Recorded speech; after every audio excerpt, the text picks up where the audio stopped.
Hello, darlings. You've all heard of Marilyn Monroe. Some of you know Bridget Bardot. Well, now it's time for the Cognac show. I said cognac, ooh, ooh. I said cognac, ooh, ooh, ooh.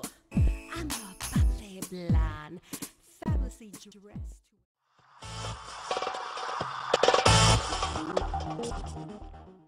Hi guys, my name is Hal Steelman and I'm the founder of the Suddenly Solo, a website and book that are aimed at providing information and guidance to widowed and divorced mature men. When my wife passed away a few years ago, I realized that I had never lived alone when I was at high school. I lived at home. When I was in college, I lived in a dorm. When I was in the Army, I lived with 200 men in a barracks. And then when I finished college, I immediately got married. And then when my wife passed away, I realized that for the first time, I was totally on my own. I was suddenly solo. This is a photo I shot at a fundraiser that my wife was involved in raising money for American Cancer. And it was an kind of off-the-cuff shot, and I always liked it so much that I had a portrait painted done of it by her nephew, who was a professional portrait painter. And the two are my really some of my favorite mementos of my wife. When I went online to see if I could find some information that would help in guiding me in this new state of living, I found that there was very little available and virtually nothing for men, but there was a lot for women, generally written by other women for women. That didn't fill my needs, and so I decided to apply the techniques that I had used in my business life, and that was in market research. My entire business existence was devoted to understanding how people behave and what brings them to make certain kinds of decisions about anything from products to lifestyle. So I took the techniques that we and my company had applied on a world basis for very, very large companies and put them to work for the issues that I was currently dealing with, and that was really my new lifestyle. I worked with a group of experts, and between us, we provided and developed data from these sources that we could use to answer the kind of pertinent questions that are key to our understanding and behaving in a certain way. We've completed interviews with over 1,200 mature widowed and divorced men, interviews with over 600 mature widowed and divorced women. It's given us this enormous data bank so that we can answer these questions. We started to deal with a variety of issues, and that's what this website will be all about. The simple issues like did you change your beneficiaries in your insurance when you got divorced? Some issues are very complex, like how many times do you go out with a woman? Does she expect to date with you before she considers sex with you? We have that kind of information in our database, and hopefully as we pull out questions and issues coming from you and from us, we're going to be able to provide some understanding of what women and men are thinking and doing in this very new lifestyle. And from this, to be able to give you guidance that will be helpful in your finding a comfortable new world that you can live in. And I think back to that meeting of Humphrey Bogart and Claude Rains as they walk off in the last scene of Casablanca. And Bogart says to Claude Rains, "Louis, I think this may be the beginning of a beautiful friendship. I hope it is for all of us. Thanks very much."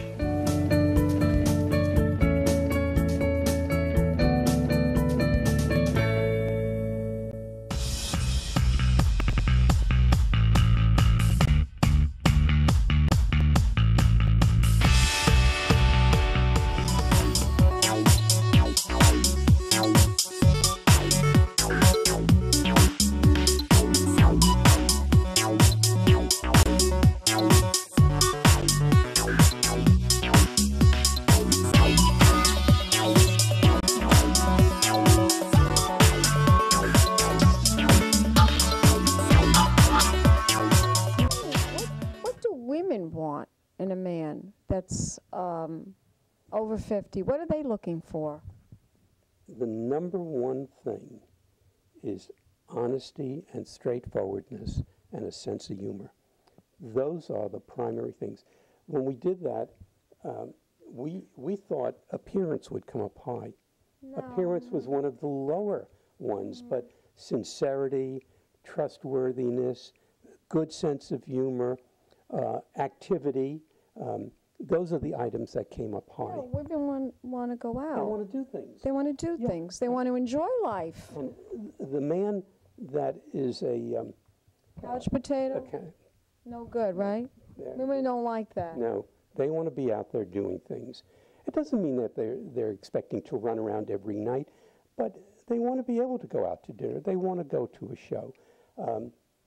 In fact, one of the things we asked about was what are the things, if you are coupled, what are the things that you do as a couple? And the items that came up all over 60% were movies, shopping together, Dinner? dinner, and the fourth one was sex, have sex together. And that was as high as going to the movies. And these were all the important ingredients of the relationship. Well, I would think that's the typical average middle-class person. This is what their lives are. Yes, and that's who, listen, we just listened to Obama talk about the middle class, and that's the bulk of our population. Yes, it's the bulk of our population. Right. I mean, I go to many, many charity events in Manhattan and in the Hamptons, and, you know, you're dealing with very affluent people, and their lifestyle is quite different from the middle-class person. Right. They go to charity events, they go to dinner parties, they go to art galleries, they go to the theater. So their life is a little bit different. But the average middle-class person, this is exactly what they do. They go to work every day. After work, they go out, you know, if on a Friday or Saturday, they go out to dinner, they see a movie, and that's about it. I don't think, and then maybe they go shopping, like you said, and that's about it. But these are all participatory activities. They want to be coupled and do things together. Again, from the research, the primary things that men were talking about, or why, in terms of why they want to get coupled, was they miss the closeness, they miss the sharing. That's the things. Yes, sex gets in there, but the most important things are really to have someone to come home to, someone to share experiences with. Those are the high points. It's very important. I agree with you 100%. You know, I want my husband to share with me, you know, and enjoy. Like right now, we're sitting here with you. You're such a charming gentleman, and we're drinking a wonderful wine, and you live in a beautiful home. And I want my husband to share that experience. Am I wrong for that? Not at all. Not at all. That's exactly as it should be.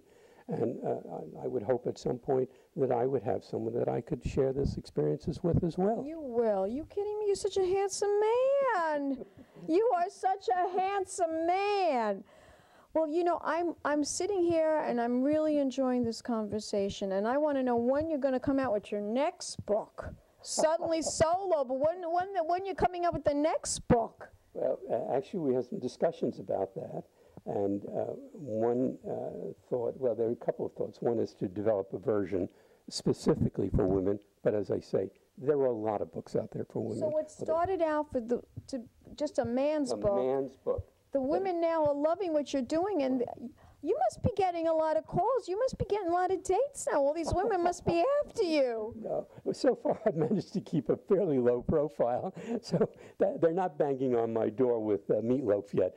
That's funny. That's so funny. But there are definitely more women than there are men. Yes, the ratios are very clear. At 25, the ratio of male-female ratio of singles is about 1 to 1. At 65, it's 4 to 1. Wow. It's very difficult for women to find a man because the numbers work against them. From the male point of view, the numbers work for them. They have the opportunity to. I hate to. A good man is hard to find. Yeah, but they also have the opportunity to be more selective. Yeah. And I don't mean that in a negative way, because when I say selective, it's selective in the sense of finding somebody that they are comfortable with and is comfortable with them. That's the phrase that comes up over and over again, is being comfortable. And much to our surprise, mature men are not interested in dating the 35-year-old big boob blonde. That's not what they're interested in. They are more comfortable with a woman in their own age range where they already have a foundation of past experience. That's what's very key. And that's where they go. I'm not talking about the arm candy kind of thing, or the Hugh Hefner with his 23-year-old. But for most men of they don't have anything in common with these young girls. None at all. I mean, the beautiful blonde, young brunette, whatever, redhead, whatever she is. If she's 20, age. It's not the hair color. It's if she's young. What do they have in common with these people? She hasn't done anything. She hasn't lived. Exactly. But these are senior men. Most of them are in their 60s and 70s. They are frequently in very good health, active. Many are still working or retired or semi-retired, and yet they have these concerns. Can I perform? Can I do what I had been able to do? In fact, can I satisfy a woman, not just sexually, but just intellectually? Will she like me? Will she want to keep going out with me? All of those are concerns, but they go both ways. Women have exactly the same concerns. Of course. And in fact, again, am I pretty enough? Will he think I'm young looking? Will he think I look too old? Well, we'll talk about that in a moment, because we have some very interesting research on that. But that aspect of concern applies equally to men and women. And I think you may have seen from some of the questions that women are asking those questions. Do I have to get a facelift? Right? That's a big issue. You know, a lot of women are worried. Well, Jean-Jacques Gabor always used to say, darlings, make your hair blonde. Men love blondes. Jean-Jacques Gabor was Did you ever meet her? No, I've never met her, but Clairol was one of our clients, and blondes have more fun. That's a line that was developed by an advertising campaign. It was advertised by a very, very clever woman whose name I can't remember right now, though I have a picture of her in my eye, and she was not a particularly pretty or well-figured woman, and not a young woman. She was certainly, when she wrote that, she was probably in her late 40s, I would guess. But in truth, our research says that men prefer brunettes to blondes. I've heard that. Yeah, I've heard the that. number. If I ran inside, I'd get the. I'd still rather be a blonde, darling. That's a personal decision, and that's nothing wrong with that. You're a fascinating man. Fascinating. Fascinating to want to write this book. Fascinating to want to help people with their lives. Yeah. I want you to tell my audience where we could go to find out more information about this book. Do you have a website where you could tell people to learn more about the book and where they can obtain it? Right. The book is at the printer now, but it'll be sold primarily as an ebook. And that means going to our website, sundelysolo.org. Don't go to .com, because you'll get a whole bunch of lawyers trying to convince you to get a divorce. Darlings, more interviews, more restaurants, and more celebrities right here at Cognacscorner magazine and the LongIslandExchange.com. Pink champagne kisses. Fancy dress to impress. One of a kind girl. It's been a Crybaby Productions, darlings.